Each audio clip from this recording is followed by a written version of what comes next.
welcome to ChessFest Academy number 5, where we learn the queen. But let's take a quick moment. We're not going to review everything we've done so far, but we do have a very good reason, as you'll see, to review our rooks and our bishops. So have out your queens, your rooks, and your bishops ready to go. Let's start with the rooks. They're easy to place. They go in the corners of the board with your black on the 8th rank and your white on the 1st rank. We know we have captures sitting on the board when we start in an open field with just our rooks on the board. So let's start with white. Take your H rook and let's do RX H8. The rook captures on H8. So white rook captures on H8. Remember, pieces go on the side, not to be touched. Black, you have a choice, but of course we're a little annoyed with the fellow who just took our friend.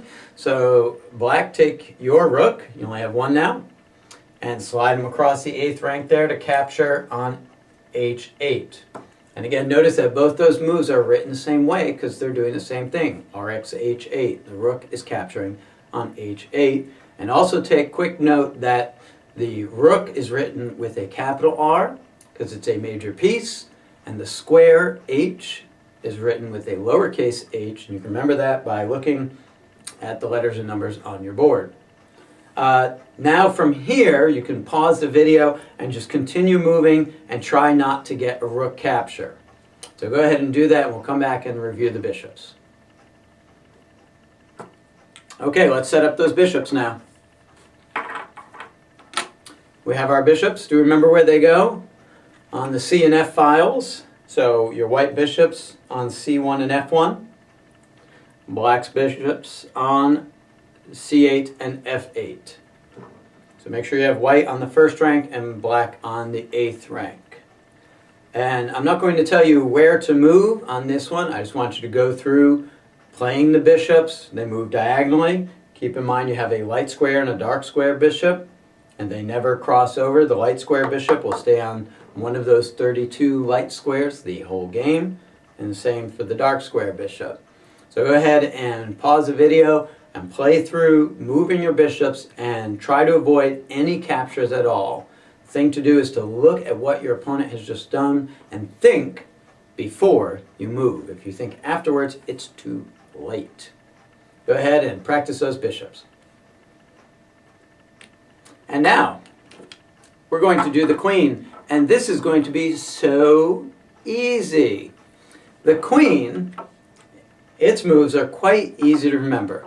The queen, if you take the moves of a rook, and add to it the moves of a bishop, you then have the moves of a queen. So rook plus bishop equals queen. So a queen can move like a rook, side to side, front and back, and she can move like a bishop, diagonally. Not both in the same move, of course, they don't go flying around corners. Your queens take their own color. So that's how you can remember. The queen goes in the middle next to the king, but when you're placing your king and queen, the way to remember which goes on which square is queen takes her own color. Say it with me. The queen takes her own color. So your white queen is going to go in the center of the board, 1st rank, on a white square. White queen, white square. And that would be D1. If you can remember that queen's going on the D file, that works too. Your black queen is going to go on the 8th rank, of course. Dark queen, dark square. Light queen, light square. Queen takes her own color. So now you have your queens on D1 and D8. Now we can't do our usual exercise here because white moves first. You would just have a queen capture. Notice I'm doing it super cool, fabulous with one hand, and that would be the end of the exercise. So the way I like to do this exercise is I give white your first move, and then you play the queen exercise from there. So white, go ahead and do queen A4. So your queen is going to move on the diagonal like a bishop out to A4. Now, do we have a capture on the board? Say no. That's right. No, there is no capture on this board. So now the object is to move your queens around so that there you don't lose your queen. There is no capture. I'll give you a couple more moves, and you could take it from there. Black, go ahead and do queen d3. So you're moving her like a rook straight down the d file to d3.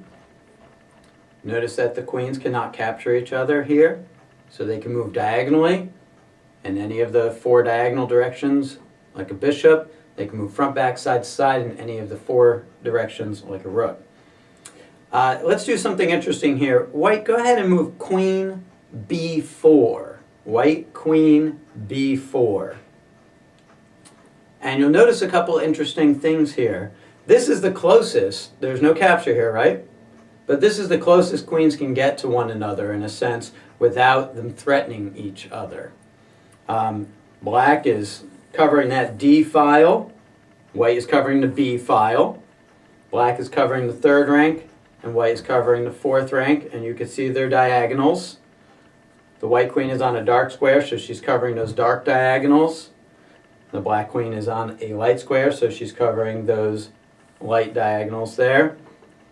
But the distance that they are away from each other, I want you to remember this when we get to our next lesson on the knight.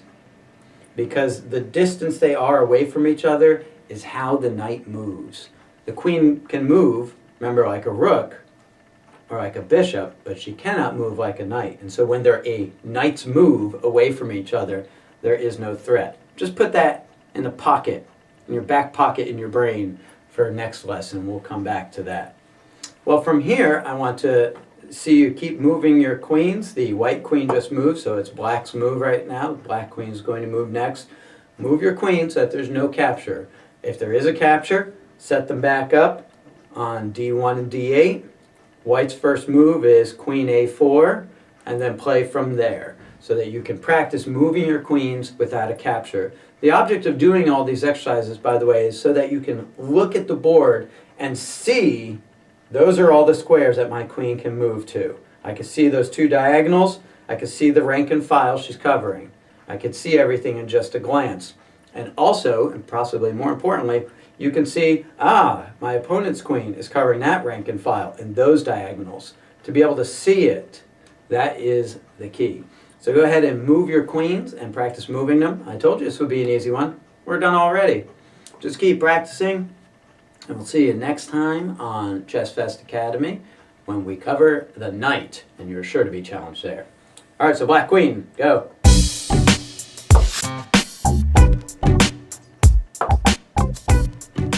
Interesting little bits of chess history here about the queen. How did we get to have a queen on the board who is the most powerful piece? In a way, it doesn't really make sense. Queens generally wouldn't go out to battle in Europe at all. And if they were to, how would she become the most powerful piece? Well, the queen started out as not the most powerful piece in chess, but it was also a totally different piece. It was the vizier, or the commander, the advisor to the general. So remember, the king was originally the general, and the queen was the vizier, or advisor to the general.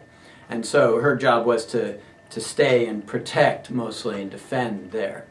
What happened, though, is that when chess moved to the West and the general became a king, we had this piece next to the king, and it didn't make sense for it really to be an advisor.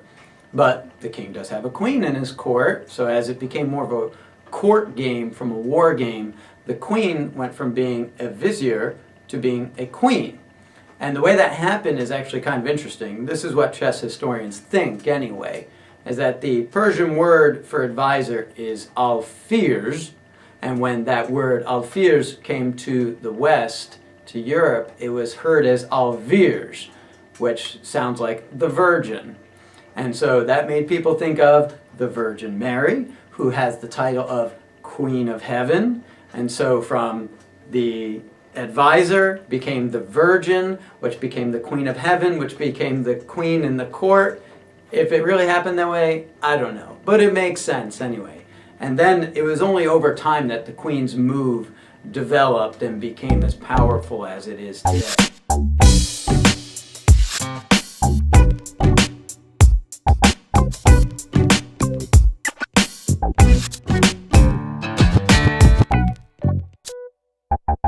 you.